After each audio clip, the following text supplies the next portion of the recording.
Bismillahirrahmanirrahim. Ikhwani rahimakumullah, pada episode kali ini kita akan belajar cara menyikapi nikmat, bencana, ketaatan, ataupun kemaksiatan. Kita akan belajar langsung dari Syekh Abi Hasan Asyadzili rahimahullah. Beliau radhiyallahu anhu berkata, Bismillahirrahmanirrahim, orang yang berakal adalah orang yang dapat memahami apa yang diinginkan Allah Ta'ala darinya, dan yang diinginkan Allah dari hambanya dalam memperoleh nikmat, bencana, melaksanakan ketaatan, atau terjerumus dalam kemaksiatan ada 4 hal. Jadi kata Syekh Abi Hasan Asyadzili rahimahullah, Allah Ta'ala itu menginginkan dari hambanya 4 hal ketika menghadapi 4 hal. Ketika taat, ketika maksiat, ketika nikmat, ataupun ketika dalam mendapatkan musibah bencana. Ada 4 hal yang harus dilakukan seorang hamba. Ini yang Allah ingin hamba melakukannya, yang Allah ingin kita melakukannya. Yang pertama, jika engkau memperoleh nikmat, maka Allah mengharuskanmu untuk bersyukur. Yang kedua, jika engkau ditimpa bencana, Allah memerintahkanmu, mensyariatkanmu untuk bersabar. Yang ketiga, jika Allah memberimu taufik untuk taat, maka Allah memerintahkanmu, mensyariatkanmu untuk syuhudul minnah, dan meyakini bahwa Allah lah yang memberikan taufik. Yang keempat, dan jika engkau bermaksiat, maka Allah mensyariatkanmu untuk bertobat dan berinabah kepadanya.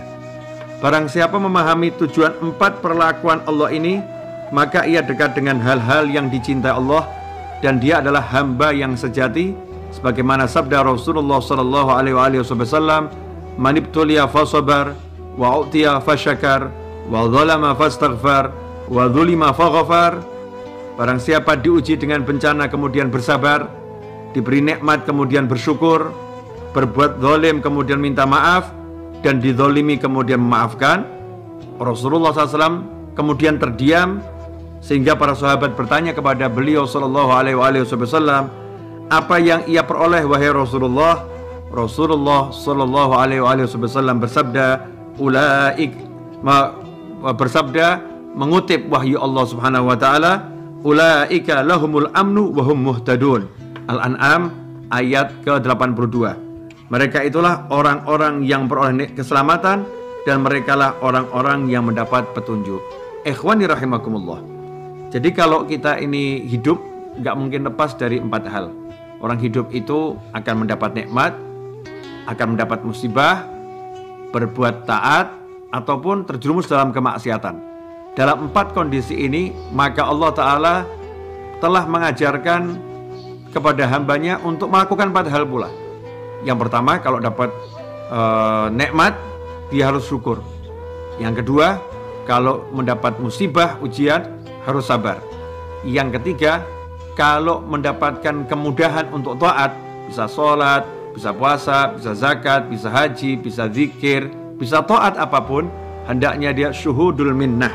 Ya, syuhudul minnah, dan meyakini bahwa Allah lah yang berikan taufik. Apa artinya syuhudul minnah?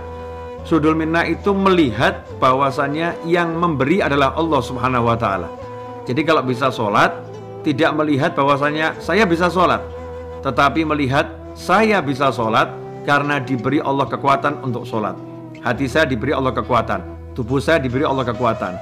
Ya, kemudian waktu dan tempat Allah siapkan sehingga saya bisa sholat. Melihat bahwasanya Allah yang memperlakukan kita seperti ini, Allah yang memberi. Nah, ini sikap yang dituntut dari seorang hamba oleh Allah Subhanahu wa ta'ala kalau bisa taat. Jadi kalau bisa taat, jangan ujub, jangan sombong, jangan merasa aku, tapi kembalikan pada Allah Subhanahu wa ta'ala. Alhamdulillah, saya diberi Allah kemudahan, kemampuan, kenikmatan untuk bisa taat pada Allah Subhanahu wa ta'ala. Kemudian kalau terjerumus dalam maksiat, dalam dosa, maka simple, segera bertobat dan minta ampun pada Allah Ta'ala. Segera bertobat dan istighfar. Kalau 4 hal ini kita lakukan, maka kita akan menjadi hamba yang dicintai oleh Allah Subhanahu wa ta'ala.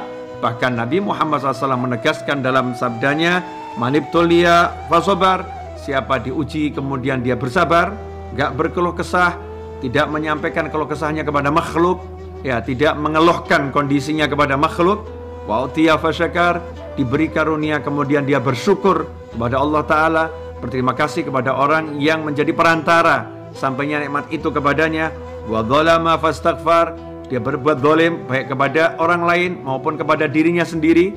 Dengan berbuat dosa ia telah menzalimi dirinya sendiri. Fastaghfar, dia mau minta ampun pada Allah Subhanahu wa taala. Wa dzulima faghfar, kemudian dia dizalimi tapi dia mau memaafkan, dia mau minta ampun, ya dia mau minta ampun pada Allah Subhanahu wa taala. Wa dzulima faghfar, dia mau memaafkan, dia mau memintakan ampun untuk orang yang menzaliminya. Maka orang yang seperti ini, kata Nabi Muhammad SAW, adalah orang-orang yang dimaksud oleh wahyu Allah Ta'ala. Ulaika lahumul amnu wa hum muhtadun. Mereka lah orang-orang yang memperoleh keselamatan, keamanan, dan mereka lah orang-orang mendapat petunjuk. Jadi kalau kita mau aman, kita mau selamat dimanapun kita berada, ya ini resepnya. Resepnya ini mudah sebetulnya. Bagaimana tidak mudah? Hidup kita ya cuman seperti itu. Nikmat, musibah, taat, maksiat. Hidup kita hanya 4 keadaan itu. Makanya 4 resep ini bisa kita amalkan segera, nggak nunggu nanti, nggak nunggu besok. Sekarang kalau dapat nikmat, alhamdulillah, seperti sekarang bisa bersama-sama ngaji begini, kita syukuri, alhamdulillah, terima kasih Allah. Engkau yang beri saya rezeki sehingga ada koneksi internet, sehingga ada hardware, saya bisa nonton kajian ini. Engkau yang beri saya rezeki, mata yang bisa melihat, telinga yang bisa mendengar. Engkau yang beri saya rezeki sehingga hati saya mau ya membawa tubuh saya untuk hadir menyaksikan tayangan ini. Langsung praktek, lihat Allah yang ngasih, lihat Allah yang ngasih. Tapi kalau kemudian ada musibah, ya ada bencana seperti saat ini, ada bencana yang namanya musibah merata ke seluruh penjuru dunia, namanya COVID-19 Corona, maka kita hendaknya bersabar, gak usah berkeluh kesah, ya jangan meratapi nasib, tapi memanfaatkan kondisi ini untuk mendekatkan diri pada Allah Subhanahu wa taala. Kemudian kalau dalam kondisi seperti ini ada yang menzalimi kita, maka kita mintakan agar Allah mengampuninya. Ya kita maafkan, bahkan lebih dari itu, kita mintakan ampun pada Allah taala agar hamba tersebut diampuni oleh Allah Subhanahu wa taala. Dan kalau kita menzalimi orang lain, baik sadar maupun tidak sadar, maka kita minta ampun pada Allah dan minta maaf pada orang yang bersangkutan. Maafkan kesalahan saya, maafkan perbuatan saya. Kalau ini kita lakukan, maka dimanapun kita berada aman. Tapi kalau kita nggak melakukan ini, nggak akan pernah aman. Di dalam perlindungan yang paling aman menurut manusia, nggak akan pernah aman. Kenapa? Karena kita melanggar yang diajarkan oleh Allah Subhanahu wa taala. Tapi kalau udah kita pakai ini, pakai 4 hal ini, maka Allah akan mengamankan kita. Tapi jangan lupa, jangan mentang-mentang menjalankan 4 hal ini kemudian tidak mau menjalankan syariat. Ya, tidak mau berlindung, tidak mau berobat, salah. Kita berlindung, kita berobat, ya kita berpantang.